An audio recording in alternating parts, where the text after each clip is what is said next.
Well, hello again. This is Joe Walensky bringing you another episode of the Digital Accessibility Podcast, the people behind the progress. And today I'm meeting with Stacy Scott. Hello, Stacy. How are you today?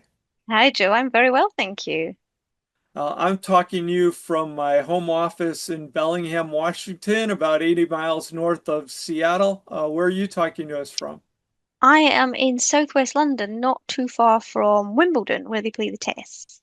All right, very good. Well, always enjoy having guests from the UK, so we appreciate you being part of this. Tell us a little bit about the type of work that you're involved in. So I work in accessible digital publishing, so making sure that all content is readable to as many users as possible, regardless of their ability or disability. Whether regard they could maybe be visually impaired, some people have dyslexia. Everybody has a different reading need, and so a big part of my role is to make sure. As I work for a publisher, that we're putting out stuff there that meets the needs of a variety of different users.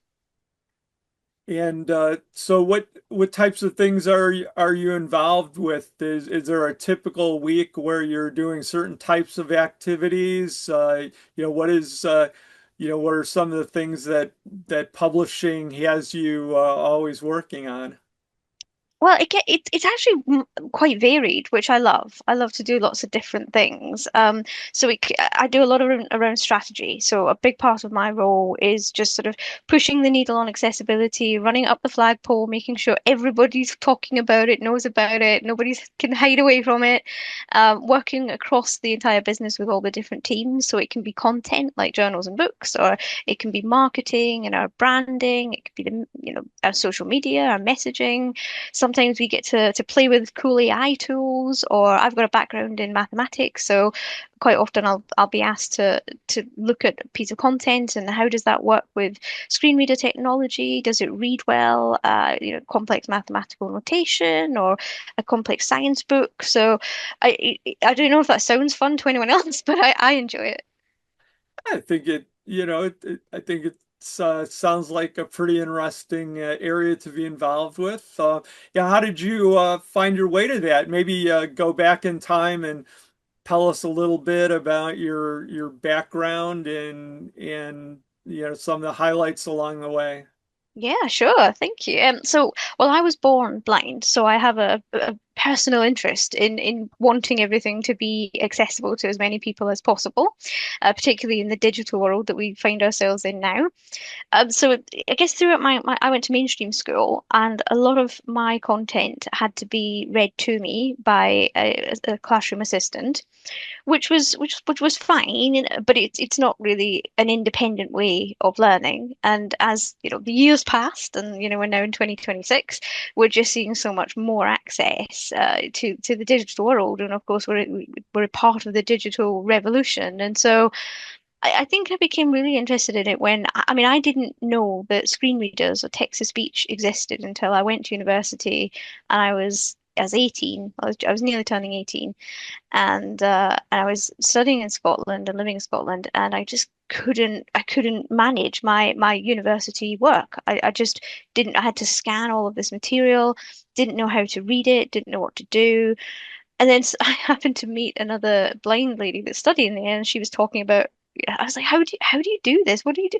And she said, well, I use JAWS. I use this text to speech thing. And it's like I've never heard of it, never. So it was a massive learning curve for me. The next thing I'm finding out about, text to speech, I can independently use a PC. Oh my gosh, the internet. The first time I could ever actually go on the internet and do a Google search for I have no idea what, but something silly, but because I could was amazing. Absolutely just, forgive the pun, but an eye opener. It was incredible. And that sort of continued, it continued to grow over time, to the point where, 2009 comes along and I get my first ever talking iPhone. I didn't, before we did have speech on phones, but we had to send it away. The new phone had to be sent away. You had to pay a few £100s extra to have it added on. And it wasn't quite the same, but actually to have a device come out where the speech is embedded for everyone was amazing. And they've upheld Apple have upheld that ever since, and so that technology's just continued to grow, which was a big part of why I was able to graduate. So I graduated with a maths degree, and then I ended up moving to London and working in international development. So working with people, that's why so over my left-hand shoulder, I have a massive map of the African continent because I spent a lot of time working there, and in India and Bangladesh and other places. But it was a big part of that role was looking at education for people with disabilities and social inclusion, and working with governments and lobbying for this digital access. And this was around about the time what we call the Marrakesh Treaty was coming in, and it was all about sharing books across borders. So, I guess, quite a young age. I was maybe 24, 25, if that. I was sort of fully immersed in quite like big decisions and lobbying efforts and work to actually get digital access to people in rural areas and the global south. And so that was a big part of it for me. And I stayed there for a good few years and really enjoyed it. And then I actually moved to RNIB, Royal National Institute of Blind People in the United Kingdom, mainly based in London, but offices all over.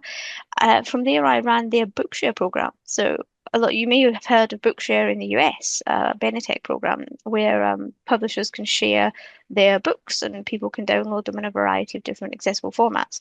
So I ran the UK version. So when I started, we didn't really have any books, and so it was a big undertaking to say to publishers, "Hey, could you put your books on this platform to benefit people with, we say, print disabilities then?" But actually, I remember thinking, I said to my team, do you think we could ever get to like, five figures? I imagine 10,000. And we did. And then it was, could we get to six figures, like 100,000 books? That would be crazy. And we did.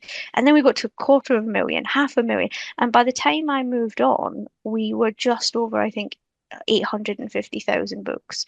And now both, US and Bookshare in the US and Bookshare in the UK, they've both got well over a million books in their platforms, completely free to access to people with print disabilities. And I actually did a course later on in leadership and management using the Bookshare platforms, and the comparison between then and my time at university, just buried in paper, scanning it, didn't work, scan it again, upside down. That's not the book I needed, to being able to just find my book on Bookshare, click download.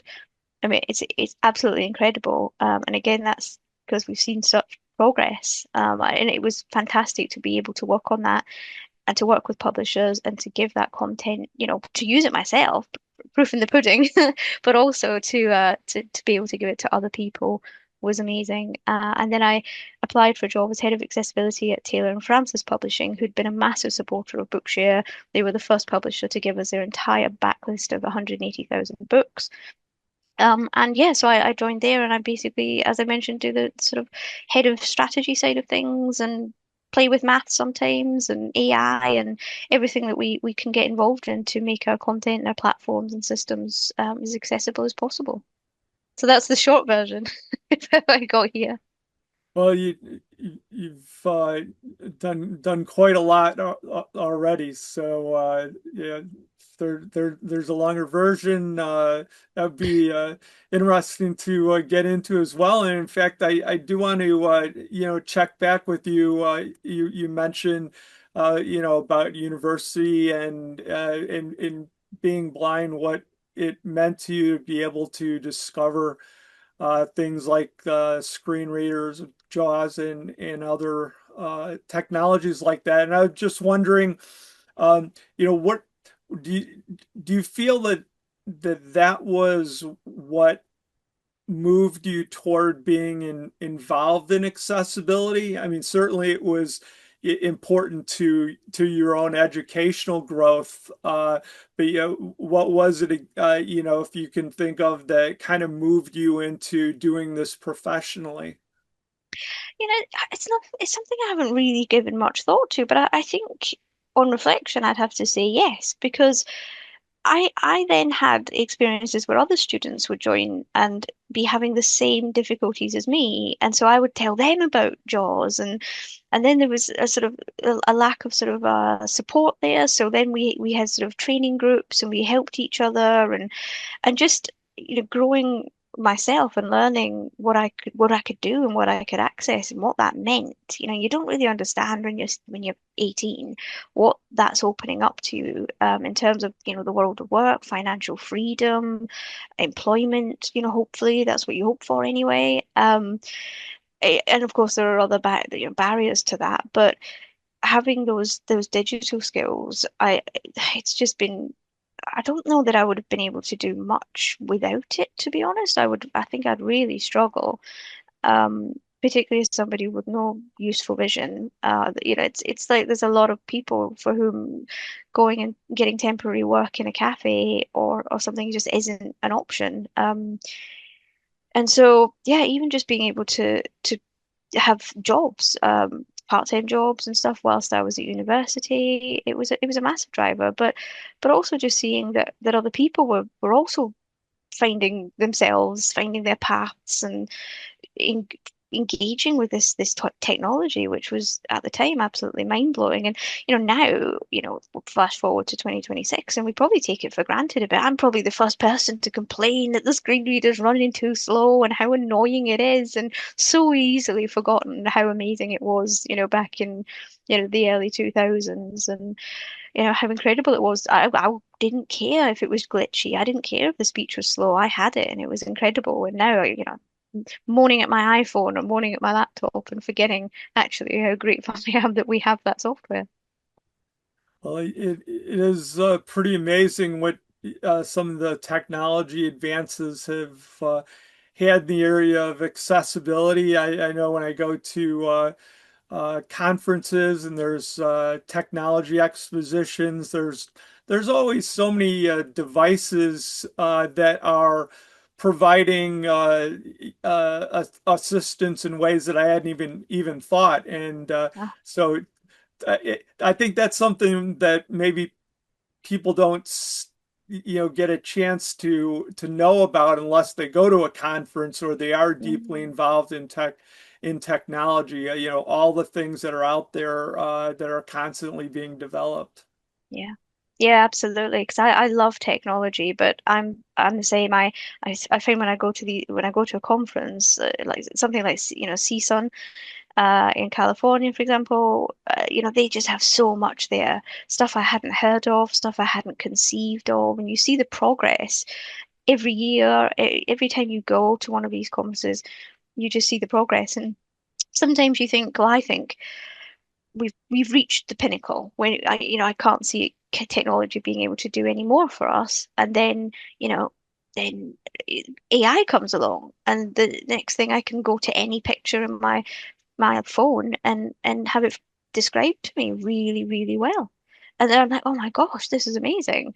And this was maybe what 1, 2 years ago, so very, very recent. It was absolutely mind-blowing the descriptions you could just instantly get for your photographs. Now I'm like, oh, these descriptions could be better because again, you get so, just so kind of blasé and you forget how lucky you are with it.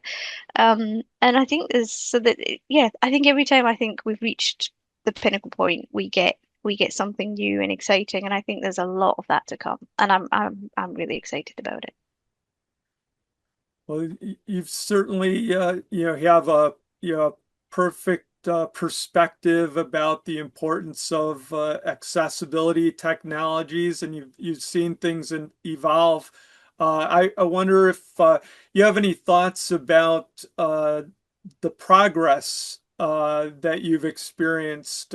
I know myself, I've been involved in accessibility for about 28 years or so, and when I was first working on it, I saw all kinds of opportunities, and over the years, I've seen that a lot of those things have taken place, and a lot of areas have grown and improved. And then there's other areas where I think I still can't believe it's as challenging as it is, Mm. and wish it could be better. I was just wondering from your perspective, maybe if there's some things, where you'd hope things maybe had moved along a little bit faster, or areas that, you're just really impressed with the changes. Oh, absolutely. There's definitely two sides to it all. I mean, I think, and I think a lot of us would say this, the area where I've seen the least progress is in society. I have to say, just in terms of the way people interact with me, the way they speak to me, if they bother to speak to me at all, that I would have hoped by 2026 would have disappeared.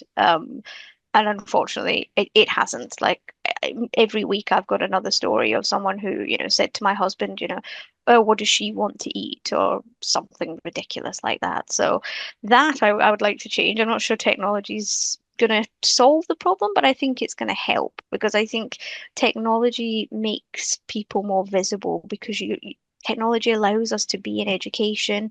It helps us to be in the workplace, out in society. If you can use technology just to walk along the street with your guide dog, your cane, whatever you want to use, then people are seeing you, and actually then people with disabilities or visual impairments become less surprising to these people that seem to be so surprised when they encounter us. And in terms of technology, I think I'd love to see, I know a lot of big companies, your Microsoft, Google, Apple, they're doing a lot with accessibility, but I'd love to see them embedding it even more into, business as usual practices. So, for example, went to see a friend the other day and she had these Meta glasses. And so I tried them, and I've done this a few times because people say to me, why don't you have the Meta glasses yet? And I said, they're not there for me yet. They're not for me just yet. And I think they will be. I think they'll get there. But the Meta glasses, they're not made for visually impaired people, and they're not actually even made with visually impaired people in mind. You can run them really well with independent apps that are built to be bespoke for visually impaired people. But I just wonder sometimes if more progress could be made if we just considered accessibility as being part of everyone's everyday life, because disability can happen tomorrow. It can happen to anybody at any time. And and I've always found that accessibility and inclusion never disadvantages anyone. No one's ever complained because there's been an accessibility feature. You either need it or you don't. If you need it and it's there and it's born accessible, then that's brilliant. And so I'd love to see more accessibility being built into something like, the Meta glasses, rather than having to pair it with bespoke apps for visually impaired people. And little things like it's amazing that you can now scan a QR code and read a menu. I love that. That's brilliant advancement in technology. But if they could just put a little tactile box around the QR code so that people like me could actually find it, that would be a million times better because I can't find the barcode. So quite often I'm having to get someone to find the barcode for me so I can then be independent. But imagine if I could just walk into a restaurant, pick up like be handed a menu, find a menu on a table, scan the barcode, and we're off. I mean, that would be brilliant. And so it's little things like that. I think sometimes we are part of the way there. We've done a lot of the hard work, but we just need to join all the pieces together and maybe embed it more in everyday use for everybody rather than having it as a separate item or a bespoke service. And that's certainly something that I try and do every day in my work in publishing is accessibility is not my job, it's not my team's job, it's everyone's job, and we are helping to steer the ship. But actually, it should be embedded in what we're all doing. And I think that does make a big difference. Well, yeah, I appreciate you sharing your life experiences and talking about some of the challenges that we should all reflect on and hopefully we'll see improvement on. In your own work and things coming up, are there any particular things that you're looking forward to? New projects or just things that you're interested in learning about yourself? I think in general, because in terms of what's coming up in well, I'm not really allowed to to talk about what we're working on. But there are some exciting things that we're working on in Taylor and Francis in the publishing house in terms of accessibility. But I think just more broadly, for publishing, for me, for other people, again, it's just this emergence of AI, and I know that there are some scary parts, and there are definitely AI skeptics, and they're abs I can absolutely see both sides. For me, the excitement comes from what AI can open up in terms of accessibility. So imagine, for example, we don't need to wait to see if a movie is going to have an audio description track. And then we find out that it doesn't, and it never will. Imagine if that track could just be generated by AI, with an AI text-to-speech voice. So, everything would then have audio description. Or, you could, what happens if you were, walking down the street with your meta glasses on, or, your option, your choice, whatever choice, whatever you choose. And actually you had live feedback from what was around you. Imagine you were walking through, I don't know, Karnak, somewhere in Egypt. See, I'm back in Africa again. And it's describing to you the shops you're passing, the scene, what's happening around you, or it tells you that you're in, Agra, and the Taj Mahal is in front of you, and it describes to you what that looks like, or it can tell you how to get to it.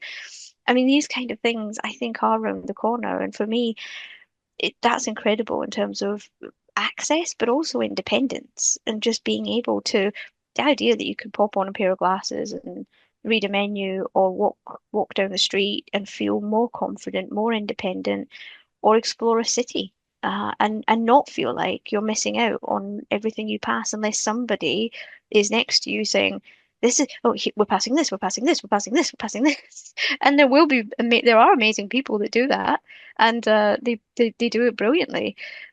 But maybe it'd be nice to give them a holiday too. So, then we can all enjoy it. Well, you painted a lovely picture there where I was able to uh, definitely get get an idea of what you were imagining, and also just the ideas that you're talking about that hopefully will be improved in the future. So I appreciate you talking about that, and it's been great having this chat with you, Stacy. Thanks so much for taking some time to share all these thoughts with us. Oh no, it's my pleasure, and thank you so much for chatting to me and having me on. All right, well, thanks a lot, and maybe we'll meet at a conference sometime in person. I would love that. Until then, best of luck with everything. Thank you, Joe. Bye bye. Bye.